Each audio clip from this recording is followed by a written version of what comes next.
I have learned how to be patient, with my family, with those around me, and also colleagues and coworkers.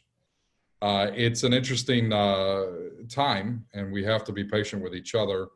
And being patient isn't just waiting and appreciating the point of view of someone else, but it's also really being patient with the circumstances, understanding that the situation is changing daily, and remaining flexible enough to adapt daily if necessary, but also remaining flexible enough to put my own predispositions and my own opinions aside and really understand the overall view and the overall circumstance of someone else.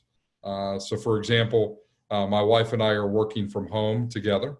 And the little things like being on conference calls at the same time and being patient with each other as one of us needs to watch our son while the other's working and vice versa. That type of mentality and that type of work takes time and it takes patience. And so the biggest lesson that I've learned is being patient and learning how to roll with the punches, roll with the uncertainty, and be flexible.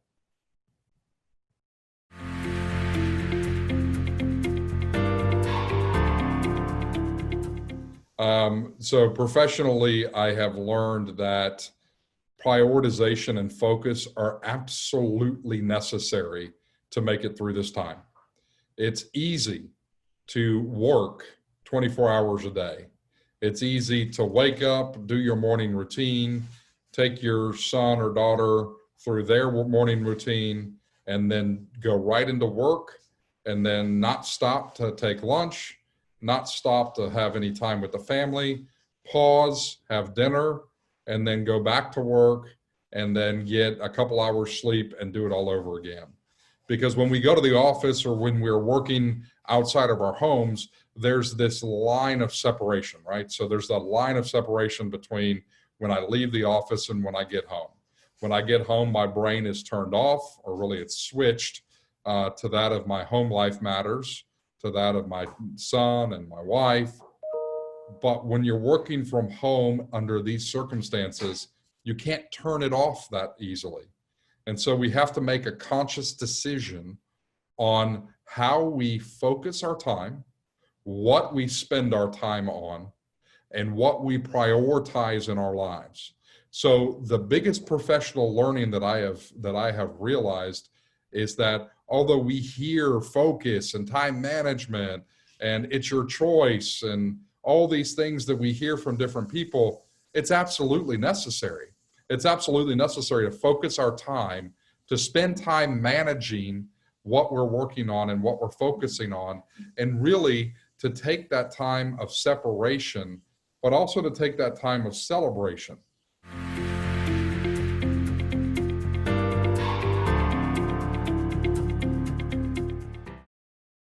Last year, I joined Immunotec as its Chief Operating Officer. And this year, I was given the opportunity to replace our former CFO and the job that he did to really reposition finance and bring it into pace with our global growth. And in doing that, we've put together new policies, new procedures. We've put together new teams, new focus areas. We've streamlined our reporting. And so my role is really to keep all of that together as the new CFO of Immunotec. That's Chief Financial Officer. Title aside, what I really do for the company is make sure that we have met all of our financial obligations, both planning, strategy, forecasting, payments, as well as making sure that we have an opportunity that's protected for our consultants via compliance and risk management, to make sure that we're paying commissions on time and accurately via commissions, to make sure that we have the right systems and processes in place via IT and via our web development team, as well as our user experience teams. And then I also have the fortunate responsibility to work with other areas of the company in integrating all of our finance activities to bring a broader view of what Immunotec is doing currently, but where we're going from a growth standpoint and positioning the resources for that growth. So you asked about what of the 3 to 5 strategies that I would implement in the area post-COVID.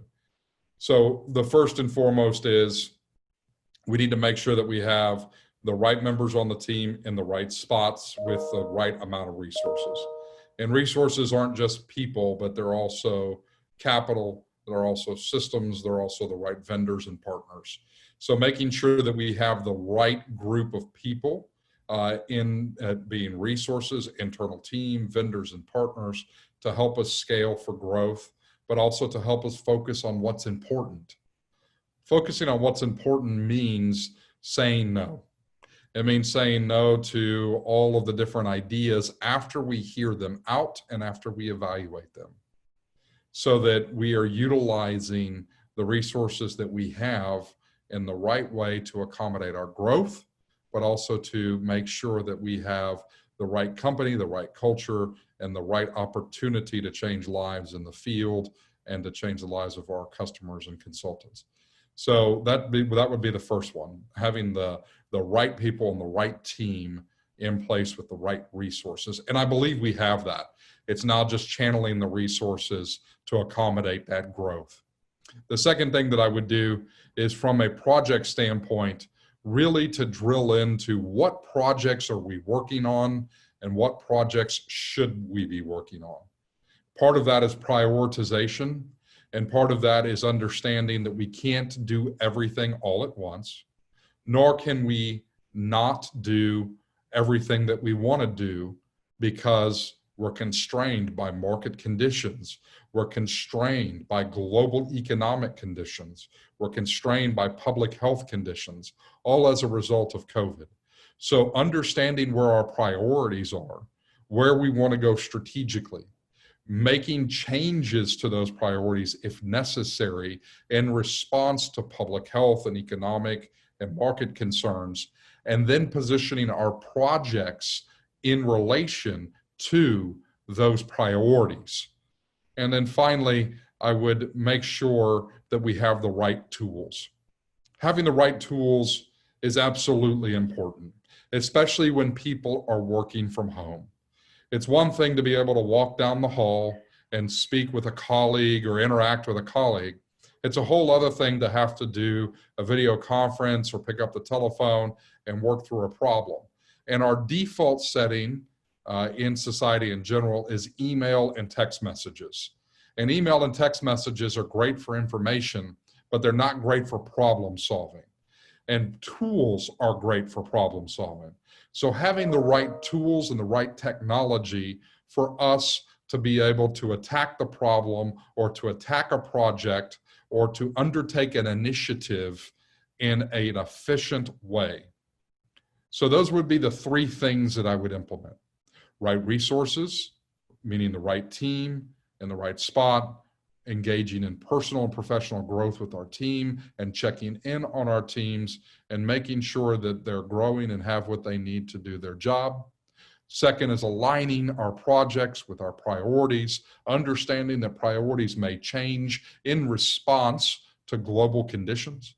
And then finally, having the right tools to support our staff and our customers and our consultants with the ability to, in their ability to do their job remotely. And that goes to the final, which is culture. Culture is very important, and you may have heard this before, but culture eats strategy for breakfast.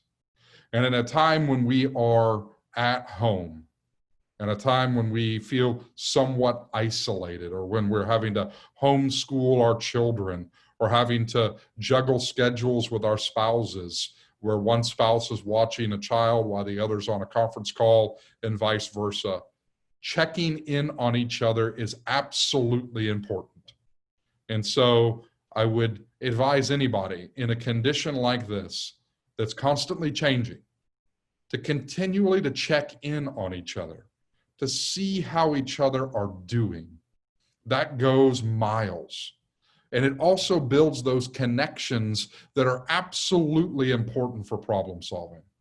So above anything else, I would put a strategy in place so that we can check on each other, so that we can support one another, and so that we can build those solid relationships that go to building a solid culture, which then goes to executing on the strategy to build our company to the best in this industry.